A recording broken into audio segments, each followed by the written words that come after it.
Treasures, treasures, treasures, treasures. Where are my treasures?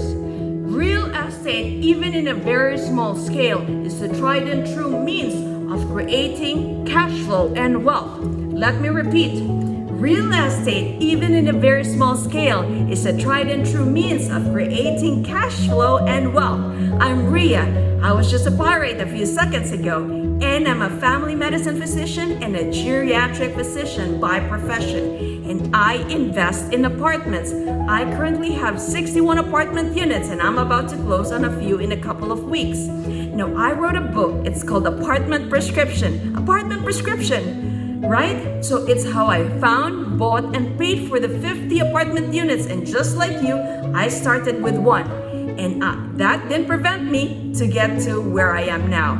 So at the end of this video, I will be sharing with you what I paid my accountant for 1 year. I paid my accountant for 1 year. I'm going to share it to you for free at the end of this video. Oh, by the way, in November 20 at 1 p.m., I will be doing a free webinar for physicians. A free webinar for physicians on apartment investing so that you too can do apartment investing and hopefully grow it to more than 100 units or even more. So what did my accountant and me talk about during this 1 year? Well, this is just a few of the items that we talked about during my mentorship with him, and I'm gonna share it with you. So he told me, Ria, you need to have goals, and they need to be SMART goals. SMART goals. S-M-A-R-T. SMART goals. He said to me, Ria, S stands for specific.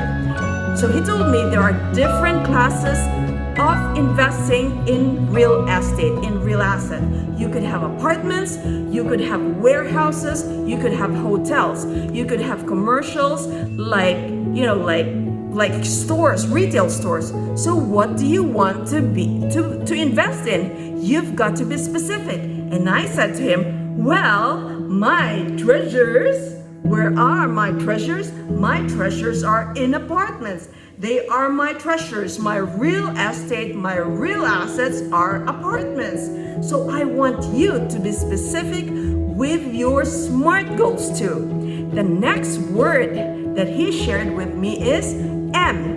M stands for measurable. That's the next word.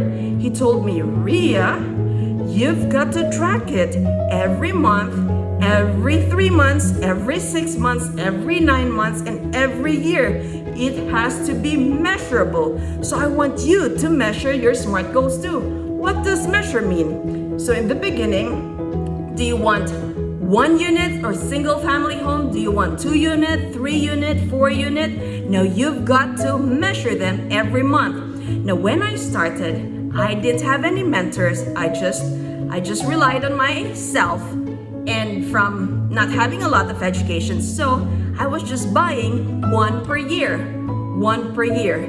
Why? Because I was analyzing 100 properties. That's according to one of the books that I bought. You've got to analyze 100 properties, and you've got to offer 10, and and among the 10 you may get accepted on 3, and after due diligence you'll be able to buy 1.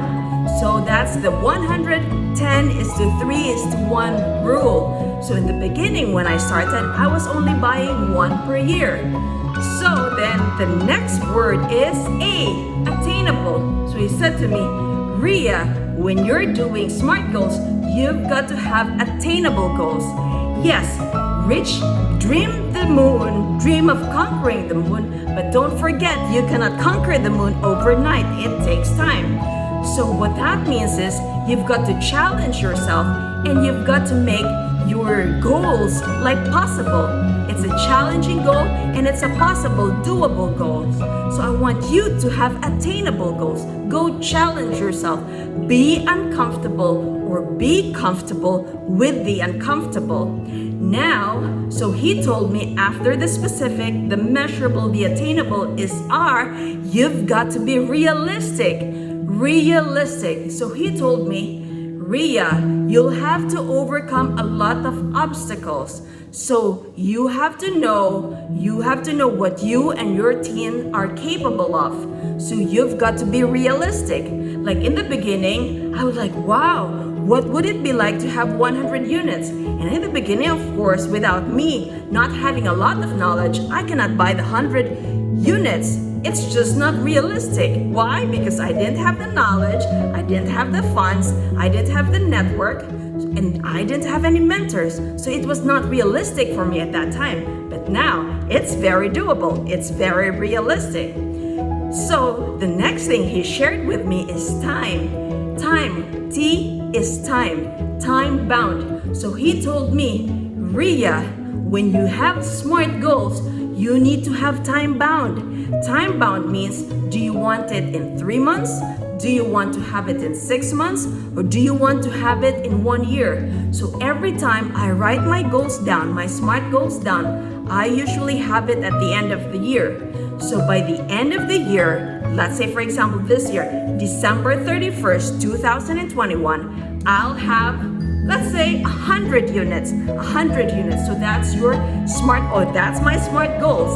Now, the goals is there, but the roads, they could be in different path to get to that goal. So what I learned from one of my mentors is, you do not have to stick to one path. There are several paths leading to the same goal, and you just have to wiggle yourself to get to that goal.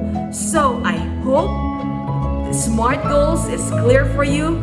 So now be specific, have measurable goals, have attainable goals. So yes, dream for the moon, but just realize you're not gonna get to the moon overnight, right? It has to be attainable. You've got to challenge yourself. You got to push yourself to be comfortable with the uncomfortable. You've got to be realistic what you and your team are capable of doing, and you've got to have it time bound. You've got to have an end date. At this time of the month, of the day, of the year, I'm gonna have this. So let's go. I want you to find your SMART goals. Let's get it going. Let's find our treasures. So let's find our treasures. And don't forget, if you want to know more about finding your treasure, November 20 at 1 p.m. I'll be giving a free webinar about treasures, real estate, on apartments. November 20 at 1 p.m. Save the date. Hit me in the comments below, and I'll make sure that you'll have the link for my free webinar for you physicians. Let's go find our treasures.